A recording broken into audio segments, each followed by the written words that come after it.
Вот такую статью я сегодня решил доложить. Связана она с такой разновидностью потокового кубита, как RedFuskvit или Fluxonium. Что здесь было необычно, то что авторы статьи специально добавили к стандартной схеме шунтирующую емкость.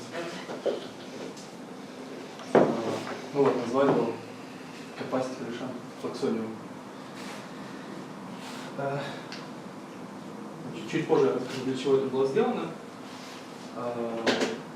Ну, точнее, если коротко, идея была в том, чтобы, добавив этот шунт, увеличить время жизни кубита. Значительно довести его до миллисекунд. Вот. А как это так получилось, как раз расскажу чуть позже. Ну, вот принципиальная схема цепи на чипе. То есть входной порт, выходной. Не знаю, почему-то они поменяли их местами. То есть сигнал был справа налево, а не слева направо. Вот. И сигнал возбуждает резонатор. Вот здесь он показан на электронной фотографии. Резонатор тоже довольно необычный, не капланарный. То есть просто емкость и индуктивность. Вот у них два порта, входной и выходной. У них, как видно, разные емкости. Вот. И резонатор тоже емкостно связан с, собственно, кубитом. Здесь вот мы видим такую мухобойку, очень похожую на трансмон, который когда-то мы делали. Но это, собственно, сама шунтирующая емкость. А если приблизить то, что здесь находится, то будет видно, что значит, эта емкость, обкладки этой емкости соединяются друг с другом через джейсонский контакт. Вот он здесь маленький. Это вот эта штука. И кроме того, это все шунтировано такой большой батареей. Это последовательно соединенные большие джейсонские контакты, которые составляют такую цепочку. Вот. Ну и эта цепочка работает точнее должна работать. Идея в том, что она работала в линейном режиме. Получается мощность. Ну это, собственно, и есть RFSpeed. Только отличие в том, что емкость здесь шунтирующая специально. То есть это не емкость, в основном не емкость джейсонских контактов. Вот. Ну, довольно стандартная схема измерения. Очень похожа на нашу. Вот обратите внимание, что и косорку они используют на всех портах. То есть они считают, что это важно.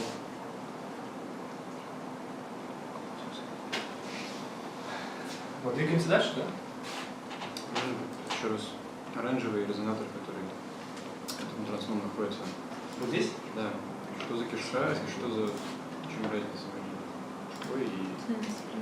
Ну, кишка, я так понимаю, она в основном играет роль индуктора, в ней почти нет емкости. А эта штука играет роль емкости. То есть у нас есть емкость вот с этого берега на вот этот. Это обкладки нового конденсатора. У них такой, как на дискретных элементах. Да. Как на дискретных элементах. Да. Не знаю, зачем-то так, может быть, просто не знаю, не говорю. Зачем так сделано? Ну, работает, в принципе, какая разница. Может быть, надо так стоит делать тоже. Мы же не знаем, зачем это сделано. Не знаю. Компактно очень. Ну, компактно, да. Дальше двигаемся, да? Вот, значит, основная идея, как я уже говорил, состояла в том, чтобы добавить шунтирующую емкость.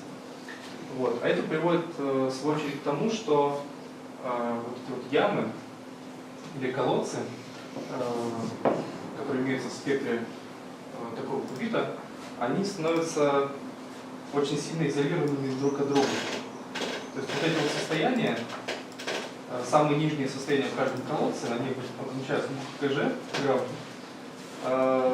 они становятся локализованными. То есть матричный элемент любого оператора при переходе из этого состояния в это, он становится очень маленьким.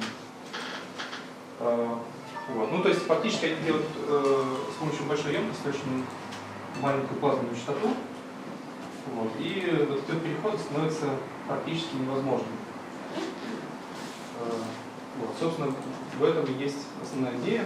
Вот параметры цепи, то есть емкость, джейсонская энергия и индуктивная энергия флаксониума. Это те параметры, которые вот сюда вставляются гамильтонианы. Вот. Ну, значит, для чего это делается?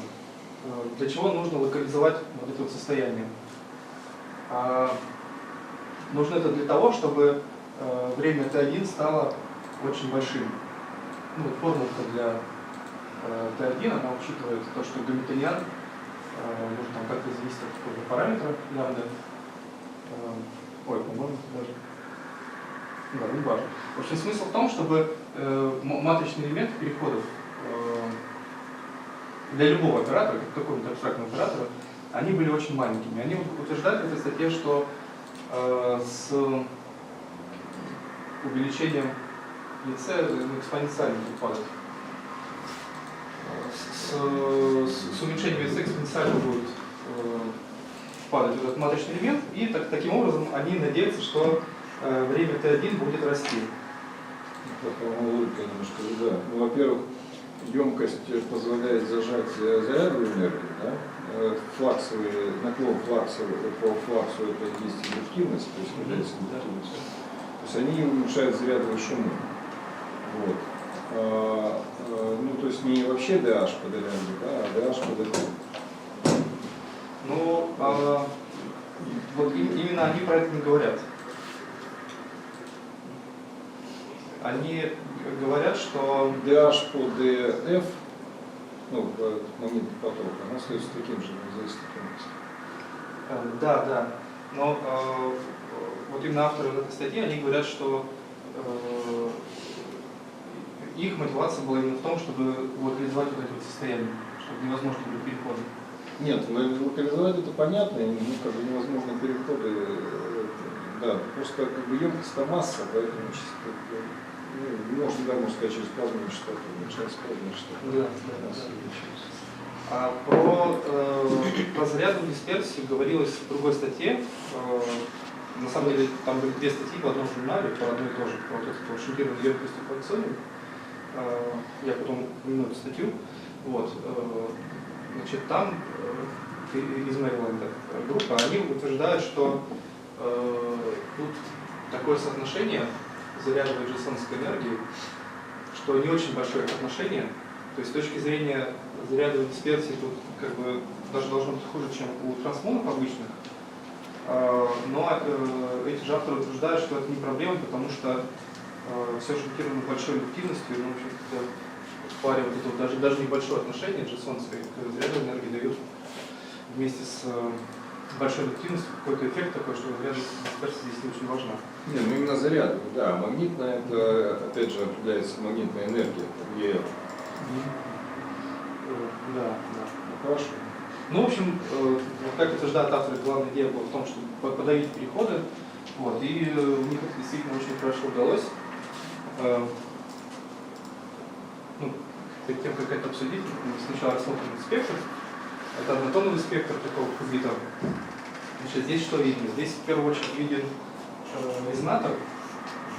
Ну, вот немножко есть кривизна, я спросил Родриго. Вот. И вот эта линия, ну, в принципе, почти все линии, которые здесь изображены, это так называемые плазмонные переходы. То есть в этом однотоновом спектре не видны, почти не видны переходы между ямами. Даже те, у которых заметный матричный элемент, вот, видны только плазменные повреждения. То есть, когда мы находимся в одной яме, когда у нас один и тот же квант, количество квантов магнитного потока сидит в петле флаксониума.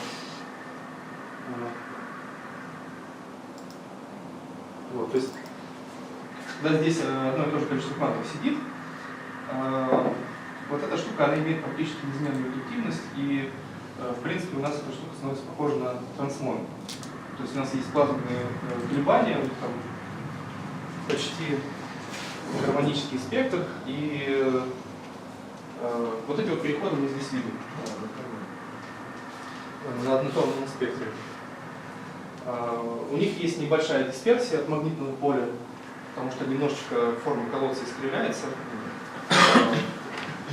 Вот. Но тем не менее вот, очень похож на гармонический осциллятор. Вот. Еще одна такая штука, которая для меня новая была, это то, что вот в этой точке у них сходится сразу 3 на самом деле 4. Но здесь важно, что 3 спектроскопические линии. Это значит вот этот вот переход, вот этот и вот этот. То есть, значит, это когда пол квантомагнитного потока, две ямки становятся одинаковой глубины, ну, на одном уровне.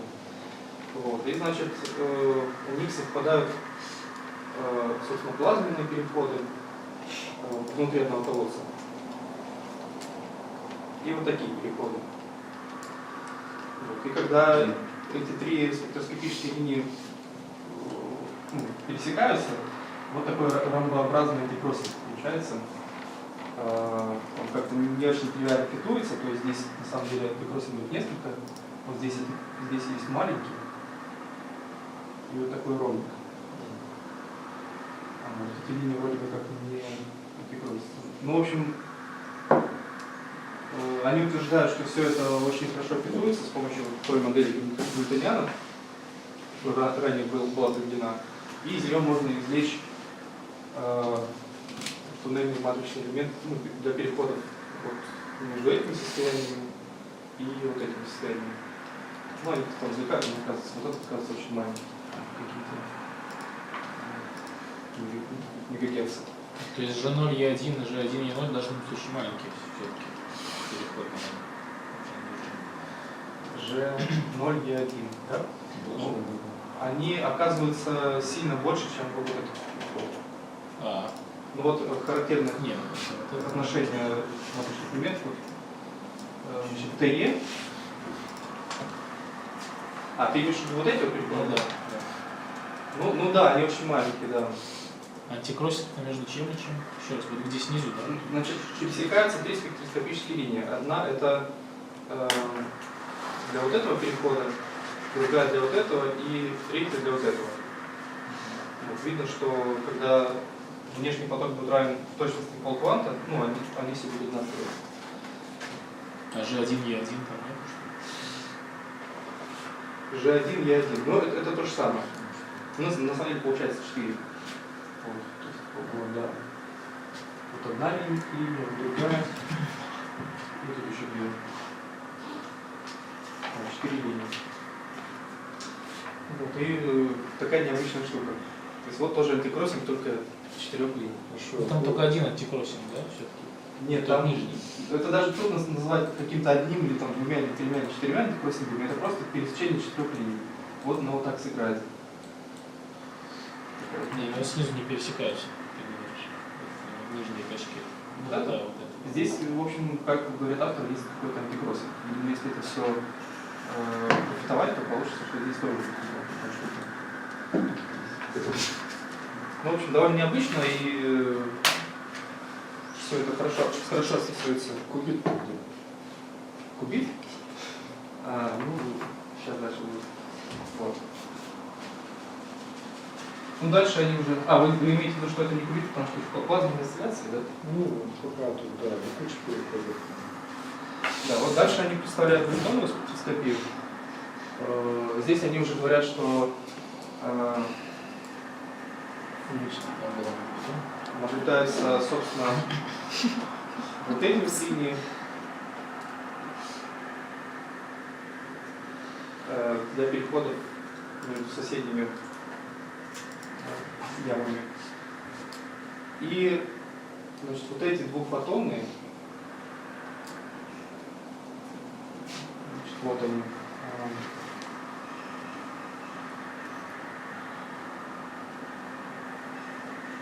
Вот.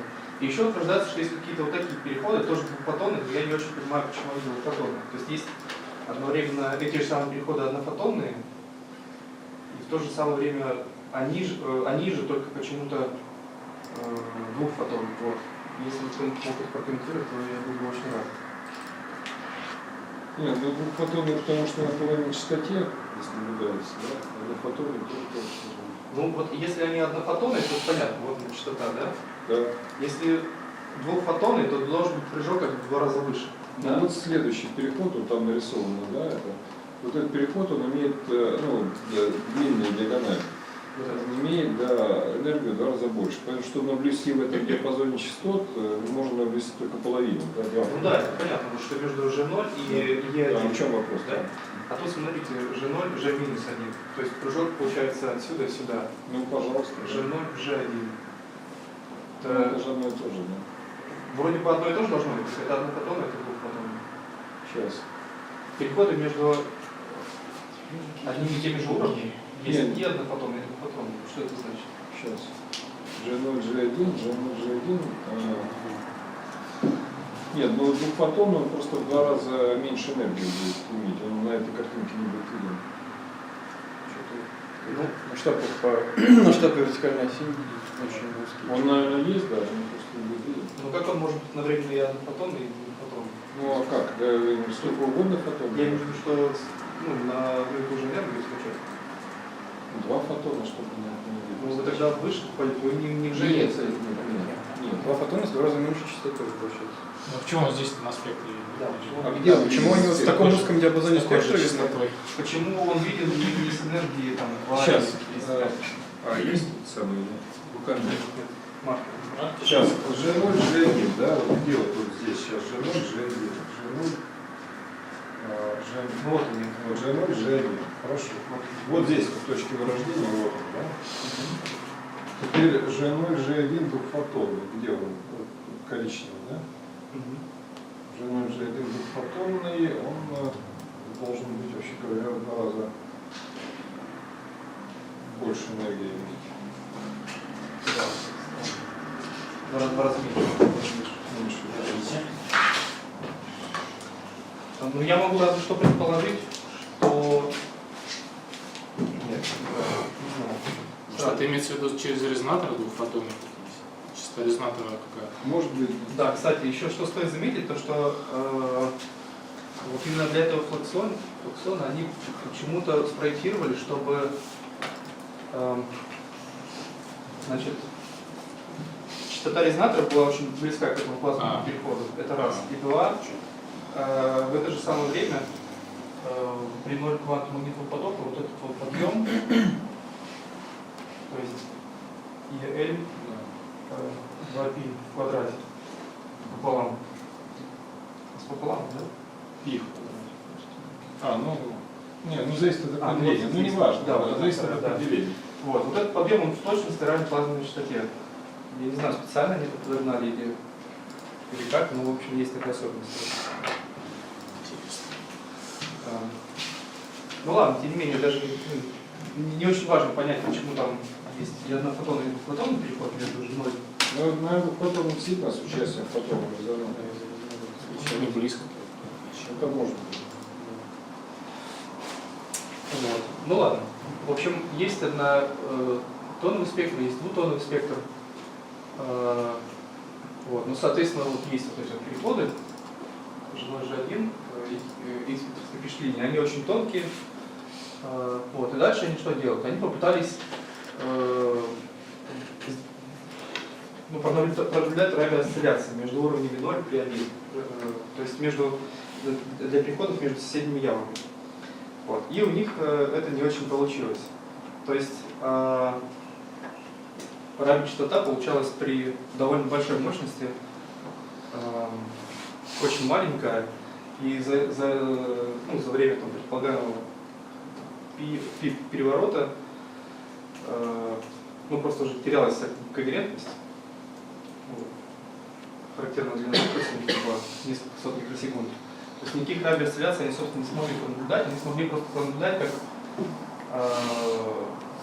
во время какого-то продолжительного драйва просто они делают абсолютно смешанное состояние, приходят в серединку сферы блока. Вот. Но это такая индикация того, что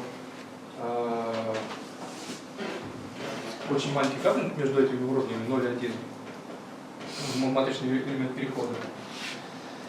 Вот. И они попытались из этой ситуации выйти, возбудить этот переход непрямым способом, то есть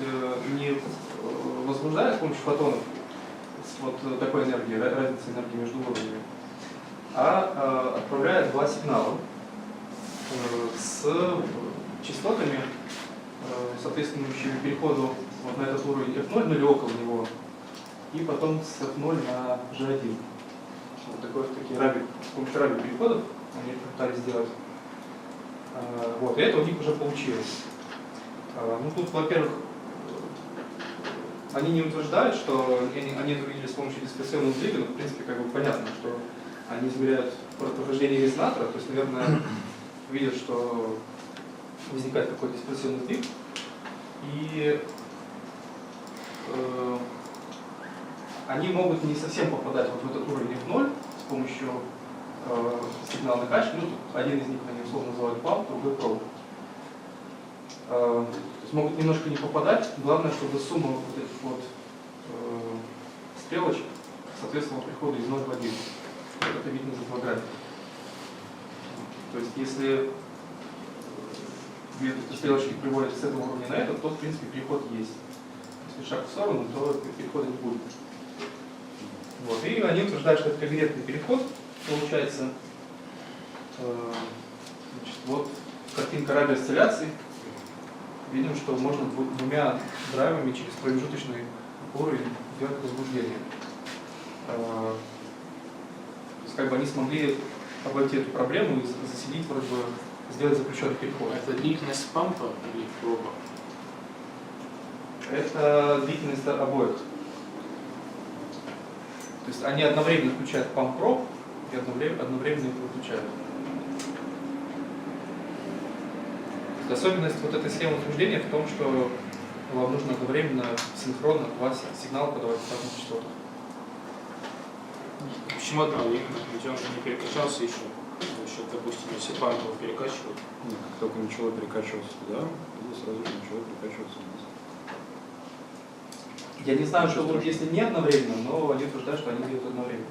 Ну, можно, в принципе, По идее, это перекачать наверх, потом перекачать вверх. Можно попробовать сразу. Вот, но, как видно, да, вот они смогли померить время Т1 свободного распада, то есть с помощью таких раби-осцилляций они приводят в абсолютно смешанное состояние, а потом дают ему срелаксировать в основное состояние. Вот. Из этих измерений, вот этот график, он идет красно-звездочный, из этих измерений они извлекают время Т1. И вот видно, что это время Т1, оно оказывается очень большим. Это какие-то миллисекунды. Это неправильно. Ну, это Т1, это время жизни вот этого локализованного состояния. Но когда ты делаешь операции все, у тебя Т1 будет, собственно говоря, еще релаксация через промежуточный. Да, за то время, пока происходит драйв, вот видно, что то, что можно развязать два состояния, ну да, можно просто вообще кубит убить и сделать два локализованных. Ну, вообще говоря, если остров взять, да, с джансонским переходом, джансонский переход просто делаешь, убираешь его, и все, у тебя заряд там будет жить днями, да, это вот, кстати, Memory Sticks так работает, да, просто заряд там сидит и все. Ну, да, это да, само по да. себе неудивительно, как бы, и это неправильно так говорить. Не Т1, вот такого кубита. Ну, проблема в том, что чтобы возбудить его, приходится делать вот такой вот непрямой переход, у которого действительно время будет маленькое, Конечно, что-то какие-то конечно, да, секунды. в ходе. Вот. Но если использовать, как, например, какую-то память, то вот видно, что у него время было Т1 какие-то миллисекунды. Если туда положить состояние, Да, ну, там да. будет жить. Да. Вот. Но если можно возбудить, то значит он как кубит работает. То есть, если миллисекунды Так, можно Владимир, возбудить. объясните, почему он не кубит? Еще раз. Нет, нет, это кубит, я не про это даже. Я про то, что вот это время Т1, оно хитрое, это не то Т1. Потому что есть Т1 в течение манипуляции, да? Потому что есть промежуточное состояние, которое может релаксировать. А есть Т1, которое вот релаксация вот от конечного состояния. Вот это конечное состояние, это хитрое Т1. Не, ну промежуточная это уже неэффективность гейта. То есть если считать, что вот эта двухтоновая накачка она нужна, чтобы из нуля в единицу перенести, то это будет неэффективность гейта. А вот это как раз Т1 самого состояния. То есть если считать, что мы как-то можем там получить. Ну, с оговорками, правильно, Т1. А вот здесь вот в течение манипуляции тоже есть Т1. А Да, ну а здесь видно, что у них 0,7, да. И оно То есть, другое. если эффективность операции, это вопрос. Нет, это может быть по-взрослому фейс. манипулировать, заселять вот это вот состояние G1 из G0, то это получается бесполезно. Если для чего-то это используешь, например, как память. Ну вопрос, если они оценивают, насколько эффективно вот возбуждается состояние вот G1, да? То есть если там есть какая-то эффективность. Fidelity Gate, Ну типа но да. они сказали 90%. Видишь, но это не очень хорошо, но Да, не не очень хорошо. плохо, может быть, смотря что. Вот. Ну, да, и кроме того, Т2, здесь график для рамзия-осцилляции, оно оказывается тоже не очень большим. Это рамсис? Да. Но это как раз и есть. Вот. Но это связано уже вот с этим наклоном. Магнитная энергия. Да, с магнитной энергией. Вот. В принципе, такая вот статья интересная, то есть демонстрация того, что в принципе можно развязать состояние в разных ямах и ну да, вот они будут долго жить. Это в каком-то смысле топологически защищенное. Да. Потому что топологически просто ты приехал, оно живет долго. Как только начал манипулировать, то времена сразу стали. Ну вот они в дискуссии написали, что они сослались на статью, которую здесь Илья Весенин докладывал про 0 пикубит, топологически защищенный. Вот. И сказали, что в принципе это один из вариантов реализации такого кубита, ну там его еще можно причесывать, но как бы вот такой первый шаг. Я еще помню, что Илья тогда поднял вопрос, и ну, у нас тоже была дискуссия, что нафига такое состояние, если мы его не можем возбудить, да?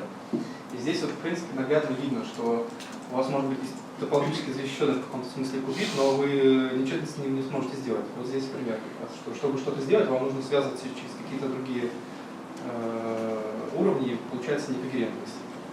Кубит защищенный, но вы с ним ничего не можете делать. Не, ну, наверное, это не бессмысленная вещь, потому что действительно ты приехал в это состояние, а потом ты куча времени его не. Нет, в принципе, она бессмысленна, потому что можно же отладить эффективность. Ну, То есть да. наверняка же там если 90, то можно сделать 99. Ну да. Теоретически, Вот наверное. я подхожу немножко к заключению.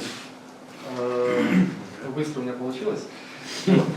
Значит, они говорят, что да, действительно вот есть такая проблема, состояние долгоживущее, нам с ним трудно им манипулировать. Что делать дальше? Ну вот они говорят, что, во-первых, есть ограничение, что мы же делаем переход через плазмонное состояние, вот, и там они утверждают, что у них не очень большое время Т1 у этих состояний. Они не приводят измерений, но вот в следующей статье там есть иллюстрация, что, видимо, это действительно так. Вот. Они говорят, что если увеличить время жизни вот этих плазмонных состояний, то будет хорошо. То есть, в принципе, утверждение эквивалентно тому, что если по этой же самой технологии сделать обычный трансмон, то там будут какие-то единицы микросекунд. Если сделать по той технологии, в которой у трансмона получается 50 микросекунд, то возможно, что вот на этом графике тоже будет 50 микросекунд. Ну, как бы... Так, ну, наверное, небольшое, потому что цепь жизни достаточно маленькая. То есть, возможно, да. Да, Но ну, получается, ты же может. цифры приводил, там где-то 8,1, да, или 8,2.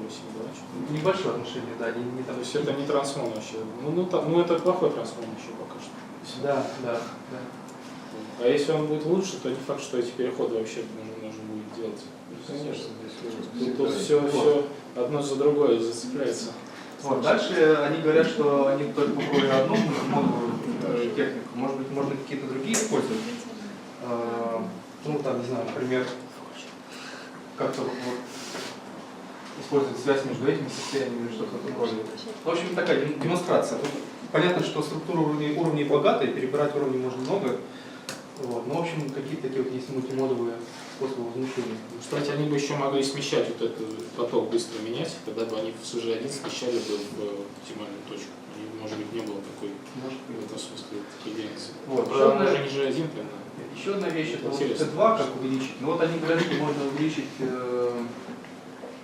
индуктивность цепочки, и тогда вроде наклон спектроскопических линий для перехода G0 G1, он уменьшится и увеличится Т2. Вот. Ну и, собственно, почему я выбрал эту статью и вам ее тут рассказываю, потому что у нас тоже, в принципе, есть план делать такие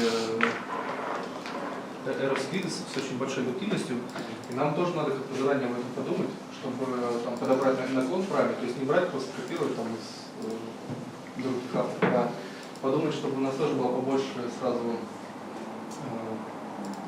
время когерентности, вот, учитывая вот этот опыт. Ну и да, если мы собираемся когда-нибудь влезть в какие-нибудь топологические схемы, там, по типу того, что предлагает Иов с Фейгельманом, то тоже надо будет заранее подумать, как мы ее будем управлять.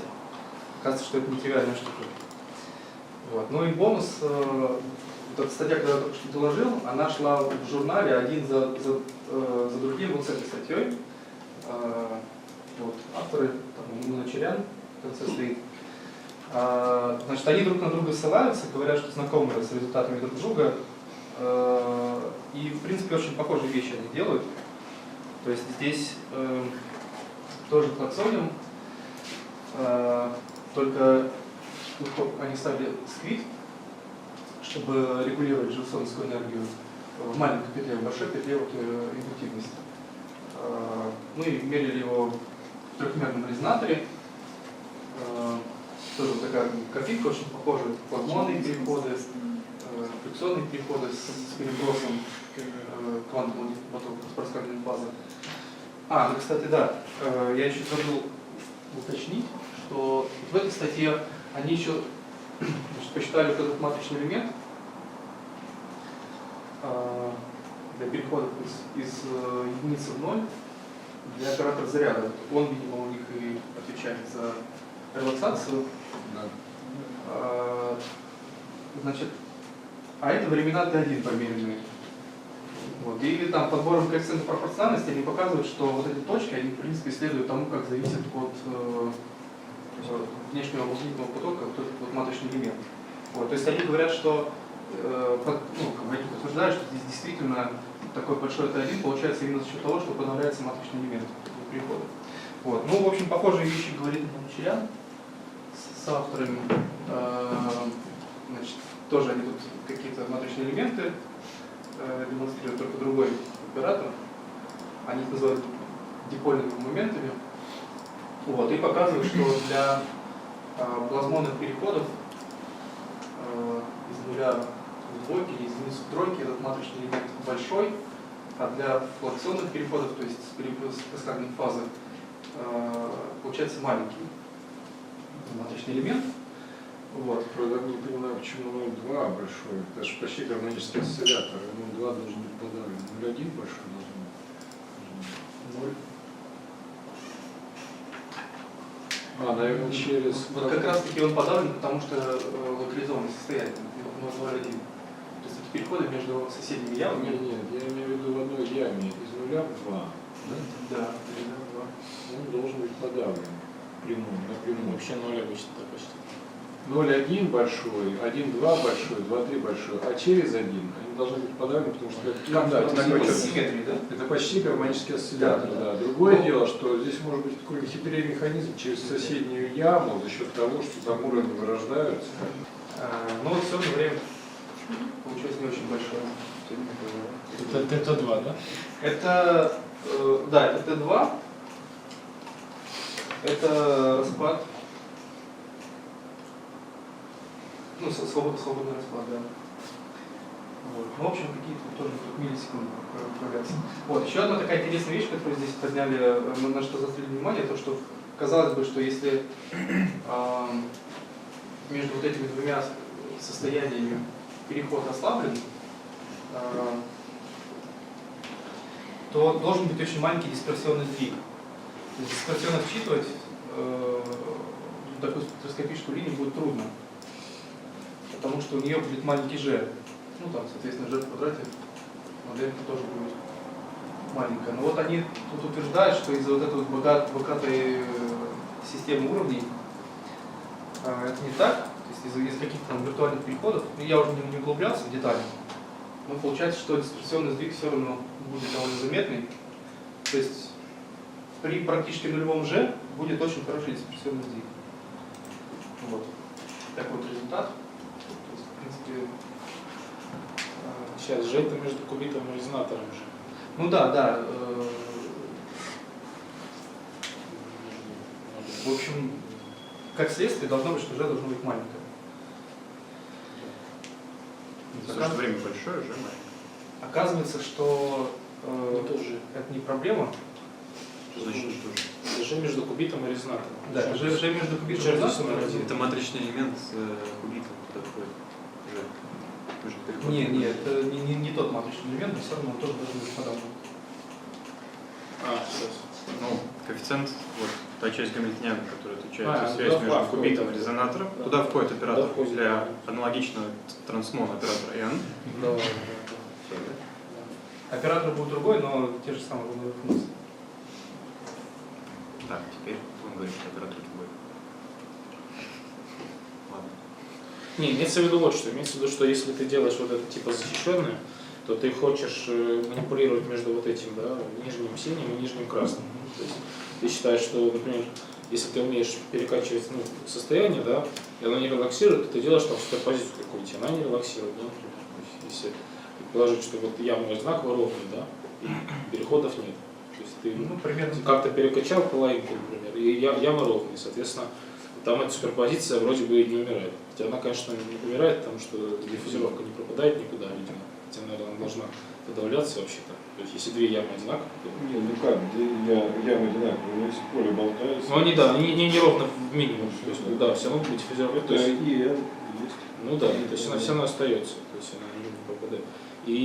Дальше имеется в виду, как считывать. То есть, если предположить, что ты считывать хочешь, надо тебе иметь сдвиг между вот левой, да, и правой ямой. Это как раз будет вот то G, правильно, о котором ты говоришь. Это G между кубитом и резонатором, куда входит именно матричный элемент тоже 0,1, потому что это состояние. Вообще туда все входит, туда входят именно все, как раз как Иван говорит. Там какая-то очень хитрая формула для дисперсионных сдвигов, которая учитывает дисперсионный сдвиг для вот этой спектроскопической линии и вот этой спектроскопической линии. Они там как-то складываются с разными знаками, и получается, что если вот эти два дисперсионных сдвига не равны, то полный сдвиг не будет равен нулю. Ну я это как бы не переварил, но смысл в том, как бы я понял идею, что казалось бы, если вот эти два уровня они очень сильно развязаны, то дисперсионный сдвиг тоже должен быть нулевой, а он на самом деле не нулевой, если учитывать более высокий уровень. Вот такая идея. Вот. Ну, видимо, это использовали авторы предыдущей статьи, чтобы построить. Ну понятно, это надо сначала Вот от это одного да. трансмона все понять, что это было. Ну, в общем, такая вот интересная штука. Да, еще хотел тут подчеркнуть, что, в принципе, на первый взгляд ничего особого в статье не сделалось, какие-то спектроскопические измерения, но вот правильная интерпретация и поднятие флага какой-нибудь топовой темы, типа Protected Figures или что-то такое, но позволяет публиковаться. Ну, как пример. На самом деле тоже Ну, надо... да, правильно. Еще Комьюнити, аффилиация еще. правильно комьюнити, да, вращаться в кругах, там все такое тоже. Ну, про правильно Сейчас это совсем уже гипертрофировано. Ну, вот так да, в принципе, такого сильно сложно объяснить. Вот. Спасибо за внимание, задавайте еще вопросы. Не, ну вроде как новые эти переходы как будут работать. Да, ну, обе статьи, они как бы дали понять, что они все это делают в контексте 0 пи кубитов. Вот. В одной сказали, что мы используем технологию там, изготовления индуктивности, чтобы сделать 0 пи кубит, а в другой сказали, что в принципе это и есть 0 пи кубит, его нужно там немножко доработать. Вот. То есть есть группы, которые в этом направлении думают сейчас. Но при этом есть какие-то очевидные такие недостатки. 0 пи кубит Только называется. что-то они путают вообще. А там тоже какая-то такая штука была, что два каких-то есть, ну или две группы состояний, которые соответствуют там с отличающимися на пи. Не, ну вот здесь же вот фазе. возвращается на пи, да, две ямы. Да. Они, когда индуктивность большая, то практически пи разница. Да? Теперь только из одной в другую надо переложить состояние. и всё. Да, но пикубит он еще сложнее. Вообще там две эти гребенки таких.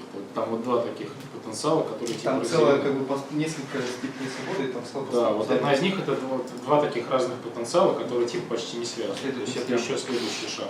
Ну, на самом деле смысл простой, что есть просто очень сильно изолированные друг от друга Ну, состояния, да. практически локализованные. Вот.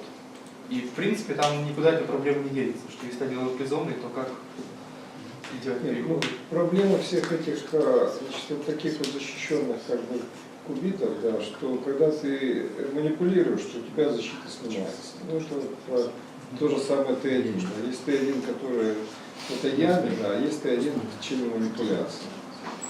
И если он защищенный кубит, тебе все равно надо снять защиту, пока ты манипулируешь. Ну вот да, проблема.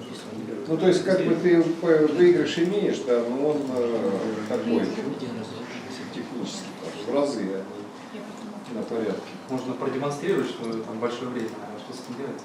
Здорово. Демонстрировать дальше. Сделать секунды, да? Да. Ну, собственно, все. Секунды есть. В системах есть, например, ядерных спинов. Не, ну да. Там не секунды, там дни. Ионы, это Там дни. минуты. Окей, у меня все.